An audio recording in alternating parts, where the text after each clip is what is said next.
Mechanical engineering students at the Bahrain Polytechnic have come up with a creative innovation that is set to redefine your concept of transportation. Yes, a four-seated electric solar-powered car.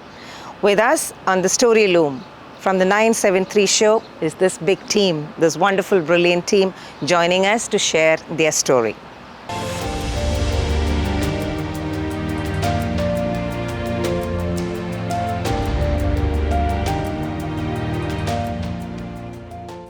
Welcome, all of you. I think I would just straight go to the man at the helm of the group, Ahmed Abdurrahman. I think you're the supervisor of these brilliant talents. Can you tell us about this project to begin with, please? Our initial goal is actually to produce a solar-powered car that four-seated to be used internally around inside our campus. The car, as per our rules and policy, it should not exceed speed of, let's say, 30 or 40 kilometers per hour. So the car is designed within that specification for four-seated passengers.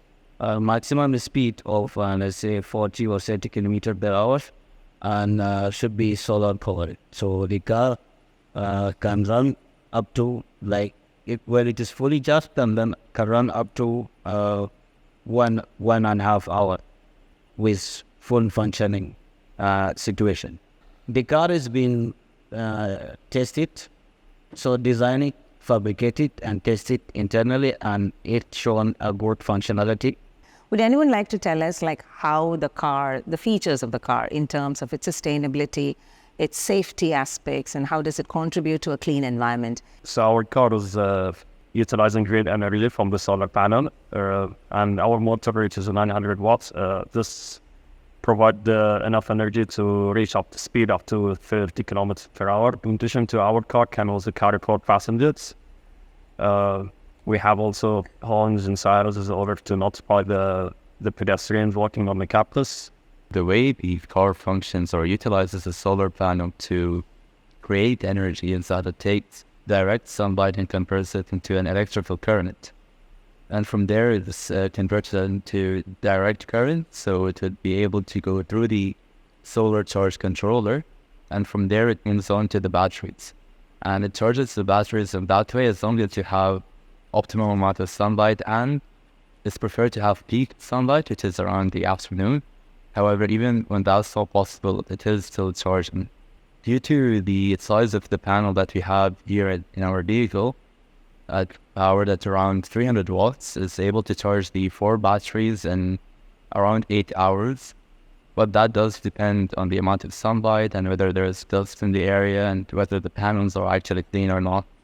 In addition to that, the battery, so once the electrical current has passed through the solar panel to the charger controller to the batteries, the battery is able to take the power directly into the motor, and because it is an electrically powered vehicle, it does power it off that way.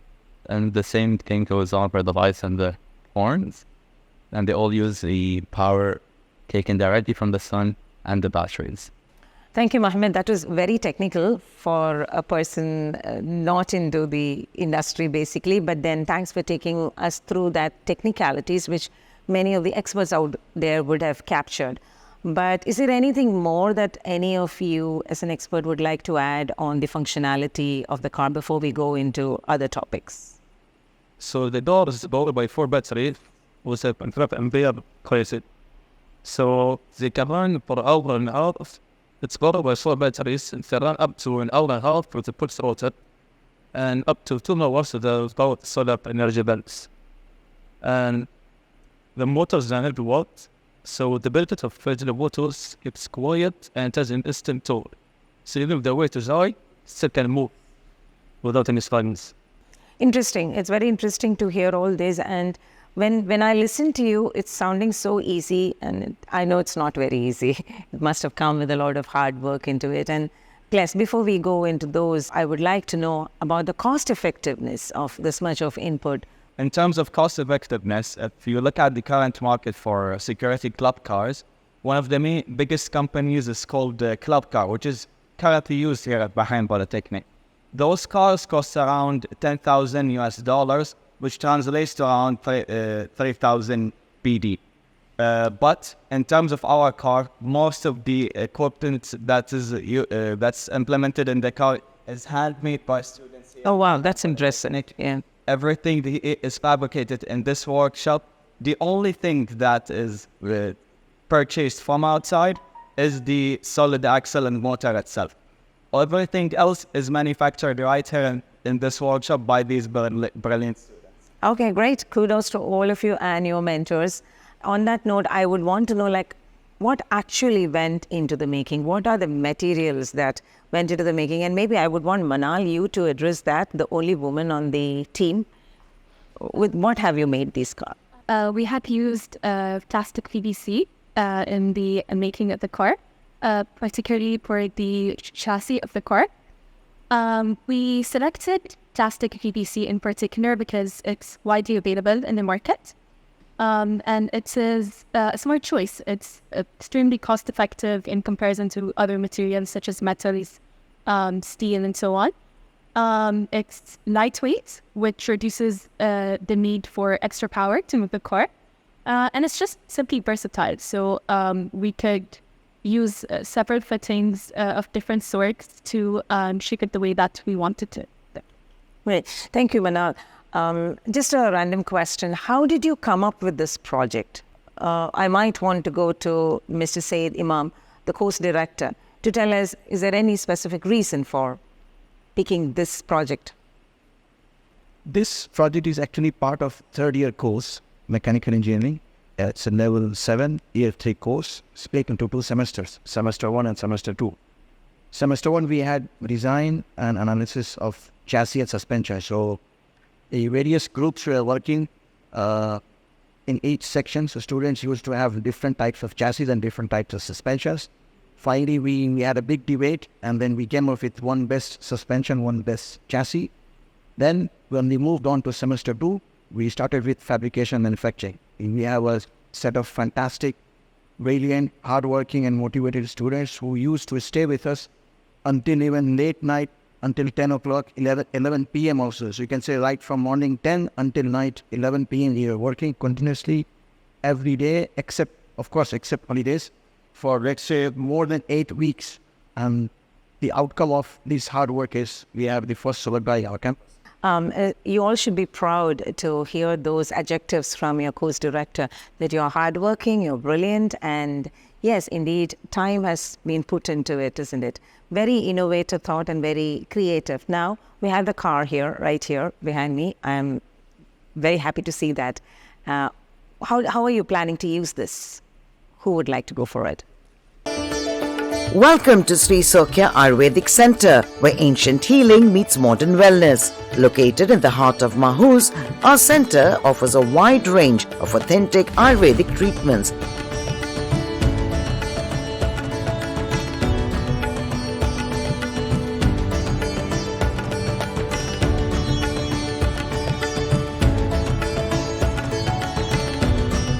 Our team of experts is dedicated to providing you with the highest quality care using only the best natural and organic products.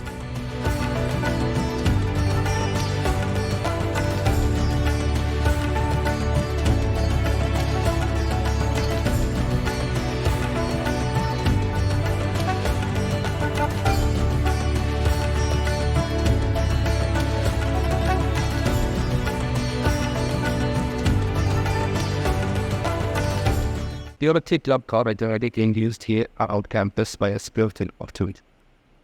So these cars are lacking the advantage of, are not taking the advantage of solar power. And so this is where we decided to add a solar system to our car that will extend the working hours of the car while it's being driven. The solar system we added will allow us to extend the working hours while reducing the charging time, as well as reducing the cost of the car. So the solar system will allow us to reduce the charging time and extend the working hours, as well as reducing the cost of the car. So as we understand that it's going to be used within the campus, are there any plans to take it outside? plans the future? We are sponsored, the workshop is sponsored by BNI. We are seeking for certification from BNI for safety to so we can use the car on the campus. And then we are seeking also for outside opportunities, for example, like Alba or club carts. That's all, yeah. Thank you very much for taking us through this milestone project. Very proud of this set of youngsters here and their teachers. How do you like the campus? How do you like Bahrain Polytechnic? Well, I'll say that I'm proud to be a Polytechnic student. I think this is one of the best universities, not just in Bahrain, but worldwide. I mean, the style of teaching, the style of making sure that students are up to the level, it's the future style. No more assessments, no more written assessments, more project-based learning and more activities. That's where learning is. So, in addition to what my colleague Isa said and mentioned earlier, I'd also like to specifically thank all the tutors of Bahrain Polytechnic. They've all done a tremendous job into ensuring that we have all the support that we need to be able to complete all of the projects, not necessarily only the vehicle that we have here. And they just don't throw you into the river to be all alone. No, they do provide you with all the support that you need, all the materials, and any mentorship that is required for you to be able to succeed, not only during your academic studies, but even outside of university as well. And the recent push has always been to go carbon neutral, and that not only matches up with Bahrain Polytechnic's values and vision, but also with the Bahrain 2060 vision as well. And I do hope to see more upcoming renewable energy projects, not only within our university, but within outside universities as well, because that would not only progress further and make Bahrain look better, but it would help us as a future generation as well. On that note, I'll come back to you, Dr. Ahmed. You've just heard a certification by one of your students as to how good the campus is, and I would come back to you as well, sir. You as mentors and guides to these brilliant youngsters, what is your take on the youngsters today, and especially your batch students? How do you look at them?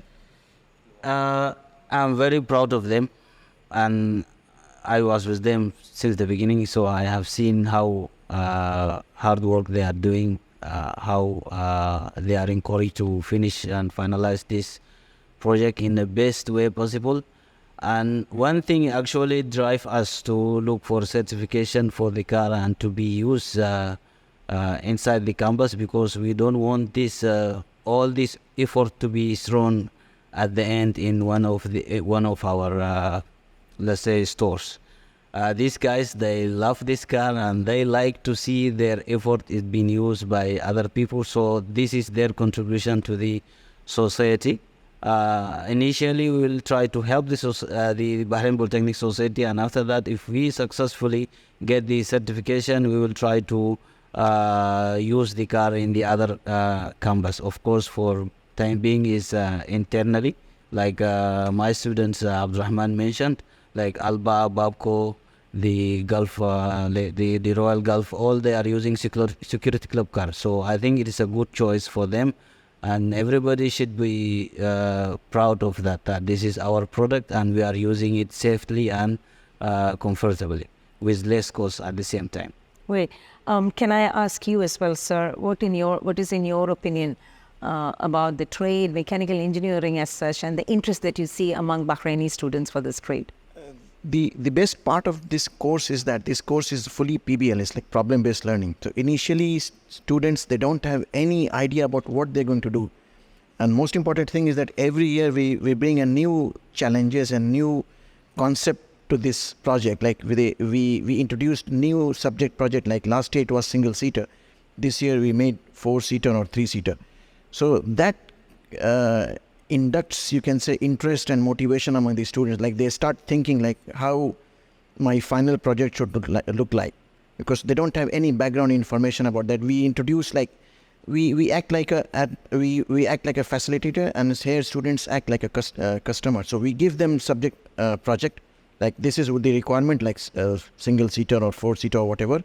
These are the constraints. Based on that, go ahead, design your chassis, suspension, whatever, After that, we had a big discussion. We choose one, and that's how it proceeds. And the students, that's how time to time they see how they are motivated and all, and they progress well. And at the end, we have a wonderful project like this. Isn't it? It's really wonderful. And with that, I come to a close of the show, but I cannot complete the show without one very valid question to my friend on the panel, Manal. I see only one woman on board. My question to you, Manal, is how do you think women coming forward for this trade or the mechanical branch of engineering or in general? Yeah. There were two girls here in this course, me and Mariam. Mariam. Yeah. So engineering, mechanical engineering in particular, is considered to be traditionally a field for men. But I don't believe that to be very true, personally. I believe that with more women being involved in the field, we're promoting diversity, inclusivity, we're adding different techniques to problem solving. We're just adding what we bring, whether it be technical or soft skills. And I guess sharing that with everyone fosters a very positive environment. How was the whole journey with this bunch of men working on this car? It was actually relatively easy. Everyone was super accommodating, super nice. It didn't really feel like we're different and they're different. And that's one thing that I really liked about this course in particular. We all worked together. We were all one team. And it didn't really feel like there was a difference. We're all just one team. Thank you very much. Thanks to all of you.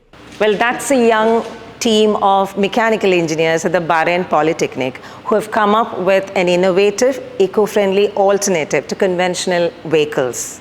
Yes, a step closer to the greener future and in line with Bahrain's Vision 2060. This is Raji Unnikrishnan signing off from the Story Loom at the 973 show.